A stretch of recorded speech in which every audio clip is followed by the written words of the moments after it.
যে না আমি এই বাচ্চা রাখবো না, হুম। এই বাচ্চা রাখবো না, তুমি বাচ্চা নষ্ট করে ফেলো। পরে আমি বলছি কি আচ্ছা ঠিক আছে। তো তখন আমার অল্প বয়স, আমি এই জিনিসটা মাথায় নিই নাই। তো ও আমাকে একটা ওষুধ আইনা দেয়, ওই ওষুধটা আমি খাই।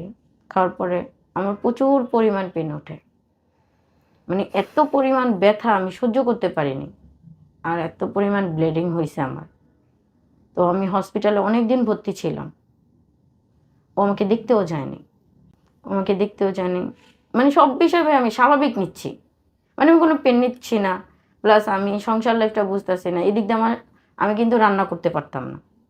আমি যে একটা ডিম ভাজবো, আমার যখন বিয়ে হয় ভাইয়া তখন সবাই বলে দিচ্ছে যে ও কিন্তু রান্না করতে পারে না, রান্না করতে পারে না, ও কিছু পারে না। কারণ আমি ওরকম বড় হইনি, আমি স্কুলে গেছি, পড়াশোনা করছি, এগুলো নিয়েই আমি বড় হয়েছি।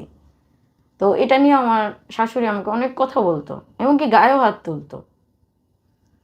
তো এভাবে যেতে যেতে আমার বাবা এক সময় মানে অনেক টাকা পয়সা দিয়ে আমার শ্বশুরবাড়িকে অনেক হেল্প করছে, এবং আমার বিয়ের সময় আমার হাজব্যান্ডকে 2 লাখ টাকাও দিছে যৌতুক?